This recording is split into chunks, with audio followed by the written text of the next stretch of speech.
வணக்கம். திசைகளின் 10 மணி செய்திகள். தேர்ந்தெடுக்கப்பட்ட துறைகள், துணை துறைகளுக்கான வெளிநாட்டு தொழிலாளர்கள் விண்ணப்பங்களை மீண்டும் திறக்கிறது அரசாங்கம். வெளிநாட்டு தொழிலாளர் ஒதுக்கீட்டுக்கான விண்ணப்பங்களை மீண்டும் திறக்க அரசாங்கம் முடிவு செய்துள்ளது. ஆனால் குறிப்பிட்ட துறைகள் மற்றும் துணை துறைகளுக்கு மட்டுமே இந்த விண்ணப்பங்கள் திறக்கப்படுகின்றன என்று உள்துறை அமைச்சர் டத்தோஸ்ரீ சைஃபுடின் நசிட்யோன் இஸ்மாயில் தெரிவித்துள்ளார். தனது உள்துறை அமைச்சுக்கும் மனிதவள அமைச்சுக்கும் இடையிலான கூட்டுக்குழு கூட்டத்திற்கு பிறகு அவை தொடர்புடைய அமைச்சுக்களின் பரிந்துரைகளின் அடிப்படையில் 3 துறைகள் மற்றும் 10 துணை துறைகளுக்கு விழுக்காடு வாரியாக விண்ணப்பங்கள் மீண்டும் திறக்கப்படும் என்று சைஃபுடின் குறிப்பிட்டார். அந்நிய தொழிலாளர்களை மீண்டும் எடுப்பதற்கு அங்கீகரிக்கப்பட்ட துணை துறைகளான விவசாயம், தோட்டக்கலை, சுரங்கம் மற்றும் அவற்றுடன் தொடர்புடைய ஏனைய அனைத்து துணை துறைகளும் இதில் அடங்கும் என்று சைஃபுடின் தெரிவித்தார். இன்று கோலாலம்பூர் புக்கெட் கியாராவில் உள்ள எம் ரிசார்ட் அண்ட் ஹோட்டலில் நடைபெற்ற செய்தியாளர் கூட்டத்தில் அவர் இதனை குறிப்பிட்டார்.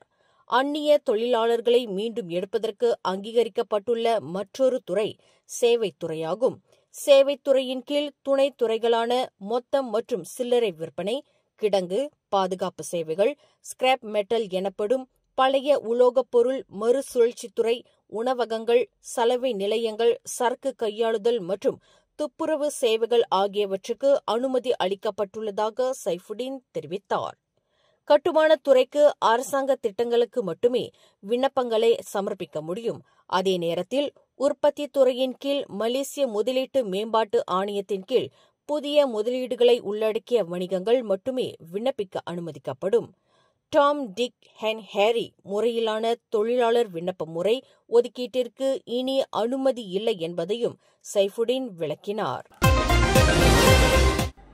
13வது மலேசிய திட்டம் அரசாங்கத்தால் செயல்படுத்தப்படும் பல்வேறு திறன் மேம்பாடு, கல்வி, தொழில்முனைவோர் மற்றும் சமூக திட்டங்கள் மூலம் இந்திய சமூகம் உட்பட எந்த இனமும் ஓரங்கட்டப்படுவதில்லை என்பதை உறுதி செய்கிறது என்று தொழில் முனைவோர் கூட்டுறவு மேம்பாட்டுத்துறை துணை அமைச்சர் டத்தோஸ்ரீ ஆர் ரமணன் தெரிவித்துள்ளார். மலேசிய மடானி கட்டமைப்பின் கீழ் உள்ள அணுகுமுறை இந்திய சமூகத்தின் நல்வாழ்வு தொடர்ந்து பாதுகாக்கப்படுவதை உறுதி செய்வதற்கான அரசாங்கத்தின் உறுதியை நிரூபிக்கிறது என்று ரமணன் கூறினார். இன்று பிரதமர் டத்தோஸ்ரீ அன்வார் இப்ராஹிம் அறிவித்திருப்பதைப் போல எந்த இனமும், குறிப்பாக இந்திய சமூகம் இதுவரை ஓரங்கட்டப்படவில்லை என்பது தெளிவாகிறது. அறிவியல், தொழில்நுட்பம், பொறியியல் மற்றும் கணிதம் ஆகியவற்றை உள்ளடக்கிய ஸ்டெம் கல்வி, தொழில்நுட்பம் மற்றும் தொழிற்கல்வியை உள்ளடக்கிய டிவேட் கல்வி உள்ளிட்ட திறன் மேம்பாடு உட்பட பல திட்டங்கள் சேர்க்கப்பட்டுள்ளதாக இன்று நாடாளுமன்ற கூட்டத்தில் செய்தியாளர்களிடம் பேசுகையில் ரமணன் மேற்கண்டவாறு கூறினார். இந்திய சமூகத்தின் வளர்ச்சியானது மலேசிய இந்திய சமூக உருமாற்று பிரிவான மித்ராவை மட்டும் சார்ந்து இருப்பதோடு அல்லாமல் பல்வேறு அமைச்சுகள் மற்றும் அரசாங்கத்தின் பிற ஏஜென்சிகளையும் உள்ளடக்கியது என்று ரமணன் விளக்கினார். மடானி கட்டமைப்பு மிகவும் வியூகம் நேர்ந்த மற்றும் பயனுள்ள ஒரு புதிய அணுகுமுறையுடன் அறிமுகப்படுத்தப்பட்டுள்ளது என்று அவர் கூறினார். மற்றொரு நிலவரத்தில் இந்திய கிராமங்களில் உள்கட்டமைப்பை மேம்படுத்துவதற்கு 5 மில்லியன் ரிங்கேட், தேசிய ஆரம்ப மாதிரி தமிழ் பள்ளிகளின் ஐசிடி ஆய்வகங்களை மேம்படுத்துவதற்கு 5 மில்லியன் ரிங்கேட், இந்து வழிபாட்டு தலங்களை சமூக மையங்களாக மேம்படுத்துவதற்கு 20 மில்லியன் ரிங்கேட், அத்துடன் B40 குடும்பங்களைச் சேர்ந்த இந்திய தோட்ட தொழிலாளர்களின் வீடுகளை பழுது பார்ப்பதற்காக ஒருமுறை வழங்கக்கூடிய 1000 ரிங்கேட் உதவித் திட்டம் உட்பட 4 புதிய திட்டங்களுக்கு கூடுதலாக 40 பில்லியன் ரிங்கேட் அங்கீகரிக்கப்பட்டுள்ளதாக ரமணன் குறிப்பிட்டார். அம்னோ இளைஞர் பிரிவு தலைவர் டாக்டர் அக்மால் சாலே தனது முகநூல் பக்கத்தில் வெளியிட்ட கருத்துக்கள் தொடர்பாக அவர் மீது நீதிமன்றத்தில் குற்றஞ்சாட்டுவதற்கு சட்டத்துறை அலுவலகம் முடிவு செய்துள்ளது. வரும் வெள்ளிக்கிழமை காலை 8 மணிக்கு பினாங்கு புக்கெட் மர்தாஜாமில் உள்ள மாஜிஸ்ட்ரேட் நீதிமன்றத்தில் அக்மால் குற்றஞ்சாட்டப்படவிருக்கிறார். பொது மக்களுக்கு தீங்கு விளைவிக்கும் வகையில் கருத்துக்களை வெளியிட்டதற்காக அக்மால் மீது குற்றவியல் சட்டம் 505 பிரிவின் கீழ் அவர் மீது குற்றம் சாட்டப்படும் என்று சட்டத்துறை அலுவலகம் ஒரு அறிக்கையில் தெரிவித்துள்ளது. எனினும் முகநூலில் எத்தகைய கருத்துக்களை அக்மால் வெளியிட்டார் என்பது குறித்து அது விவரிக்கப்படவில்லை. சபாவை தளமாக கொண்ட முதலாம் படிவ மாணவி ஜாரா கைரினா மரணம் தொடர்பான விசாரணைகள் நடைபெற்றுக் கொண்டிருந்த வேளையில் அந்த மாணவி கொலை செய்யப்பட்டு விட்டதாக டிக்டாக் காணொலியில் தவறான அறிக்கையை வெளியிட்டது தொடர்பில் 51 வயது நபரை போலீசார் கைது செய்துள்ளனர். 2 நிமிடங்களுக்கும் மேலான அந்த வீடியோவில் ஜாரா கைரினாவின் பிரேத பரிசோதனையின் முடிவுகள் தொடர்பான உரையாடலும் இடம்பெற்றுள்ளதாக புக்கெடமான் குற்றவியல் புலனாய்வுத்துறையின் CID இயக்குநர் டாக்டர் குமார் முத்துவேல் தெரிவித்தார். முதற்கட்ட சவ பரிசோதனையில் ஜாரா கைரினாவின் மரணம் முன்கூட்டியே திட்டமிடப்பட்ட கொலை என்பது போல் அந்த வீடியோவில் தவறான தகவல்கள் உள்ளடக்கப்பட்டுள்ளதாக டாக்டர் குமார் குறிப்பிட்டார். பரிக்கத்தான் நேஷனல் தலைவர் தான்ஸ்ரீ மொய்டீன் யாசின் தலைமையில் உருவாக்கம் கண்டுள்ள புதிய கூட்டணியில் மலேசிய சோசியலிஸ்ட் கட்சியான PSM இணையாது என்று அதன் தலைவர் டாக்டர் மைக்கேல் ஜெயக்குமார் தேவராஜ் தெரிவித்துள்ளார்.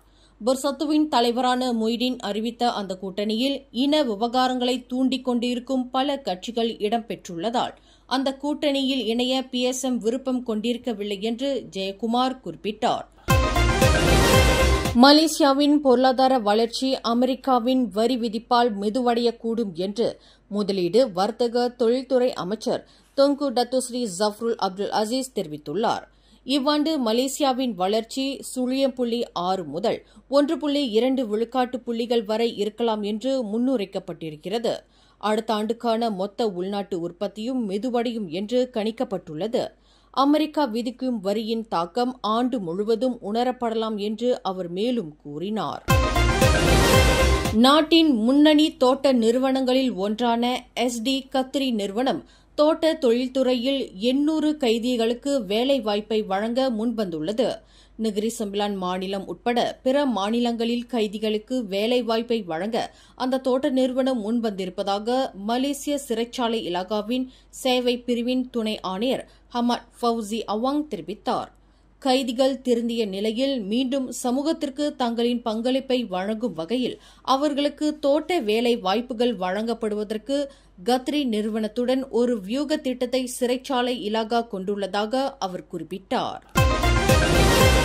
3 ஆடவர்கள் கைது செய்யப்பட்டதன் மூலம் கில்லான் பள்ளத்தாக்கு மற்றும் மலாக்காவில் மேற்கொள்ளப்பட்ட திடீர் சோதனைகளில் சுமார் 4.16 மில்லியன் ரிங்கெட் மதிப்புள்ள பல்வேறு வகையான போதைப் பொருட்கள் பறிமுதல் செய்யப்பட்டன.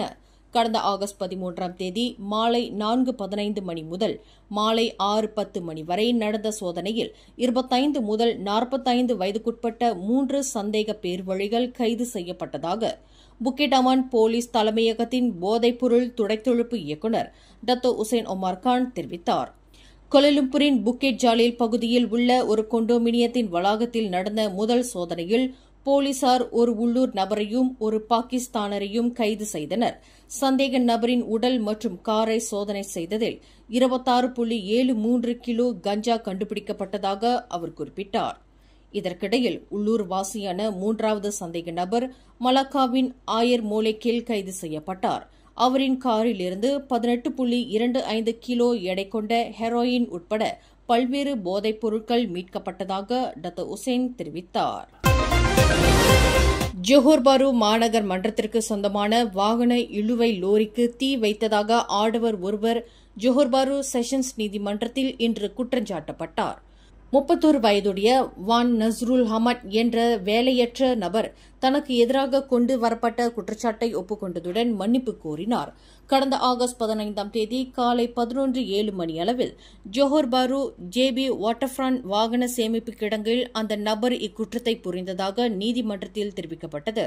சுமார் 24,000 ரிங்கெட் பெறுமானமுள்ள மாநகர் மன்றத்திற்கு சொந்தமான வாகனத்திற்கு தீ வைத்து நாச வேலையில் ஈடுபட்டதாக அந்த ஆடவர் குற்றஞ்சாட்டப்பட்டார்.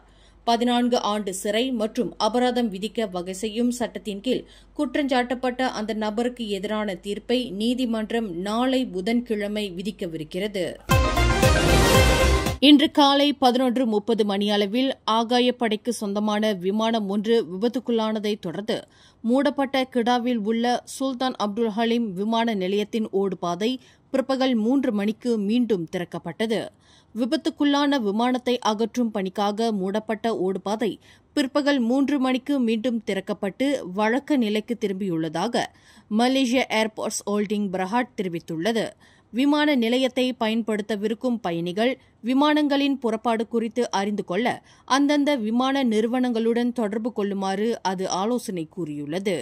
மேலும் செய்திகளை தெரிந்து கொள்ள கீழே இருக்கும் பெல் பட்டனை அழுத்துங்கள். உங்கள் மகிழ்ச்சியை வெளிப்படுத்த லைக் மற்றும் ஷேர் செய்யுங்கள். தொடர்ந்து திசைகளோடு இணைந்திருக்க சப்ஸ்கிரைப் செய்யுங்கள்.